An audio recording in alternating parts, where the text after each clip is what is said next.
Hai pembaca hobi komik, apa kabar semua? Semoga selalu dalam keadaan sehat.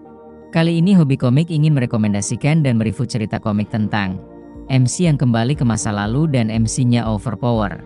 Komik ini berjudul The Regressed Mercenary as Machinations. Bagaimana ceritanya? Berikut dari Hobi Komik. Semoga kalian suka ya. Di awal cerita kita disajikan pertarungan antara kesatria, yang mana sesosok satu kesatria ini terluka hingga mengeluarkan darah di wajahnya, merupakan kesatria terbaik di utara. Terlukanya didapat dari pertarungan dengan kesatria misterius YG berhelm baja dengan senjata kapak raksasa yang dibawanya. Dan kesatria terluka tadi sudah merasa akan kalah sehingga berteriak menanyakan siapa diri kesatria sampah misterius ini yang menghancurkan semua rencananya. Kesatria misterius itu menghiraukannya dan menendang serta mengalahkannya. Setelah mengalahkan kesatria tadi, dia membuka helm bajanya dan ternyata kesatria misterius ini adalah sesosok pria muda yang tampan yang bernama Ghislaine Perdiem yang dikenal dengan sebutan Mercenary King atau Noble Knight dan salah satu kesatria terkuat di 7 benua. Beberapa waktu kemudian kesatria muda Ghislaine Perdiem kembali bertarung. Akan tetapi kondisinya berbeda dengan pertarungan sebelumnya. Dia terluka hingga ditebas dan Ghislaine Perdiem yang dikenal dengan sebutan Mercenary King atau Noble Knight yang merupakan salah satu kesatria terkuat di 7 benua kalah oleh kesatria lainnya. Yang mana kesatria yang mengalahkannya adalah kesatria juga yang terkuat di 7 benua, dia adalah kesatria Idun. Ghislaine Perdiem tetap tak mau kalah dan mengejek lawannya di saat terakhir, akan tetapi Idun juga mengejeknya serta menceritakan kalau dialah yang menghancurkan keluarganya dan bekerja sama dengan keluarga Delphine. Ghislaine Perdiem terkejut kalau yang menghancurkan keluarganya dan membuatnya menderita adalah salah satu dari duk keluarga Delphine. Akan tetapi sudah terlambat dan dia pun dipenggal. Di tempat lain, tiba-tiba Ghislaine Perdiem terbangun dan kaget sambil memegang lehernya dan masih tidak percaya apa yang dia alami. Dia pun melihat wajahnya, apa betul dia masih hidup karena sebelumnya sudah dibunuh dan penggal oleh Idun. Dan saat dia masih bingung dengan apa yang terjadi, Ghislaine panik karena tiba-tiba ada seseorang yang masuk dalam tenda dan mencarinya. Ghislaine pun menyergap orang itu sambil menaruh pedang di lehernya. Akan tetapi orang itu dengan santai melepaskan dirinya dari Ghislaine sambil bercanda dengannya.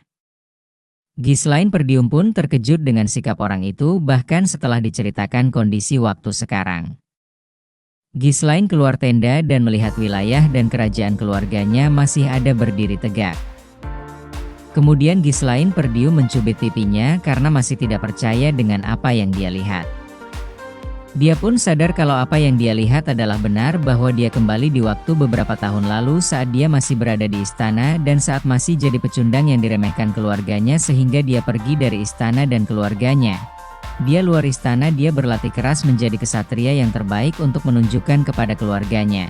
Namun naas ketika Ghislaine Perdiem kembali ke kerajaan istana keluarganya. Dia melihat kalau istananya sudah hancur dan wilayahnya sudah tidak ada lagi. Kembali di waktu sekarang, saat dia masih berpikir dan heran, tiba-tiba ada serangan ke tendanya. Dan ternyata serangan itu datang dari para monster orc. Dan pertarungan pun terjadi antara kesatria di tenda dengan para orc. Akan tetapi para penjaga dan kesatria dari Perdiem dipukul mundur oleh orc. Dan ketika komandan dari para penjaga kesatria di tenda itu ikut bertarung, tiba-tiba ada serangan dari orc di belakangnya.